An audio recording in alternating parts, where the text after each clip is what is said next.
Halo teman-teman semua, kali ini kami akan menjelaskan sistem reproduksi wanita. Nah, sebelum kita masuk ke dalam materi ini, apa sih itu alat reproduksi wanita? Alat reproduksi wanita adalah organ-organ yang berperan dalam sistem reproduksi dengan tujuan berkembang biak atau memperbanyak keturunan. Agar mampu menjalankan prosesnya dengan baik, maka keadaan fungsi dan struktur alat kelamin ini harus dalam keadaan normal. Nah, alat reproduksi wanita ini terdiri atas organ kelamin luar dan dalam. Sekarang, mari kita bahas bagian dan fungsi sistem reproduksi wanita. Organ kelamin bagian luar wanita menurut Mrep 1996 dan Peart 2007. Yang pertama yaitu mons pubis, merupakan bagian yang menonjol meliputi simfisis mulai ditumbuhi rambut pubis hair pada pubertas. Yang kedua, labia mayora, merupakan kelanjutan dari mons pubis. Kedua bibir ini bertemu di bagian bawah dan membentuk perineum. Labia mayora bagian luar tertutup rambut dan bagian dalam tanpa rambut, yang mengandung kelenjar sebasea, lemak. Yang ketiga, labia minora, merupakan lipatan bagian dalam bibir besar labia mayora tanpa rambut. Bagian atas labia minora akan bersatu membentuk preputium dan frenukum clitoridis. Yang keempat, klitoris. Bersifat erektil, glans clitoridis mengandung banyak pembuluh darah dan serat saraf sensoris sehingga sangat sensitif. Yang kelima, vestibulum serambi, merupakan rongga yang berada di antara bibir kecil labia minora. Terdapat 6 buah lubang, yaitu officium uretra externa, 2 buah muara kelenjar Bartolini, dan 2 buah muara kelenjar periuretral. Yang keenam, perineum, terletak di antara vulva dan anus, panjangnya kurang lebih 4 cm.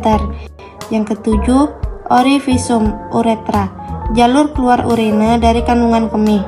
Yang ke-8, mulut vagina, terletak di bawah officium uretra. Terdapat himen, suatu membran yang bentuk dan ukurannya bervariasi.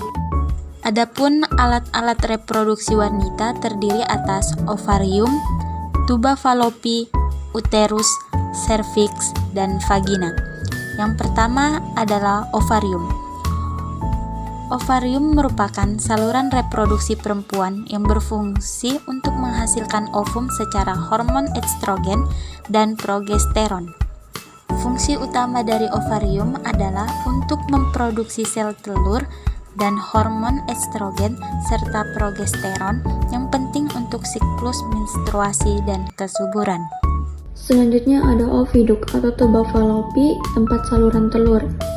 Jumlahnya sepasang kanan dan kiri, berfungsi untuk menangkap ovum yang dilepaskan saat ovulasi sebagai saluran spermatozoa, ovum dan hasil konsepsi, tempat terjadinya konsepsi dan tempat pertumbuhan perkembangan hasil konsepsi sampai mencapai bentuk blastula yang siap melakukan implantasi. Pada daerah 1/3, bagian dari tuba ini umumnya sel telur yang dibuahi oleh sel sperma. Selanjutnya, ada uterus atau rahim, berfungsi sebagai tempat berkembangnya janin setelah sel telur dibuahi oleh sel sperma. Selama kehamilan, volume uterus mampu berkembang hingga 500 kali. Dinding rahim atau endometrium berperan dalam pembentukan plasenta. Kemudian cervix merupakan struktur rahim bagian bawah yang menyempit dan membuka ke arah vagina. Selanjutnya ada vagina. Vagina adalah saluran yang menghubungkan lingkungan luar dengan rahim, sekaligus tempat mengalirnya darah menstruasi dan saluran keluarnya bayi. Vagina dilembabkan dan dilumasi oleh cairan yang berasal dari kapiler pada dinding vaginal dan sekresi dari kelenjar-kelenjar serviks. Perlu diulang kembali, jadi alat-alat reproduksi wanita itu terdiri dari 5, yaitu ovarium, tuba fallopi, uterus, cervix, dan vagina.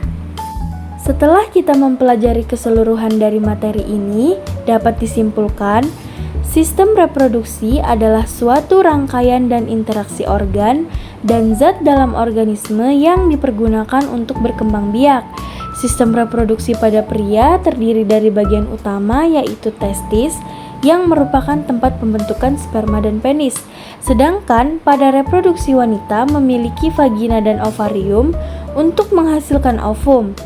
Kematangan sel telur atau ovum ditandai pada usia antara 13 sampai 16 tahun. Apabila terjadi pertemuan sel sperma dan sel ovum, akan terjadi kehamilan yang akan berkembang menjadi janin. Nah, teman-teman, berakhir sudah penyampaian materi ini dari kelompok kami.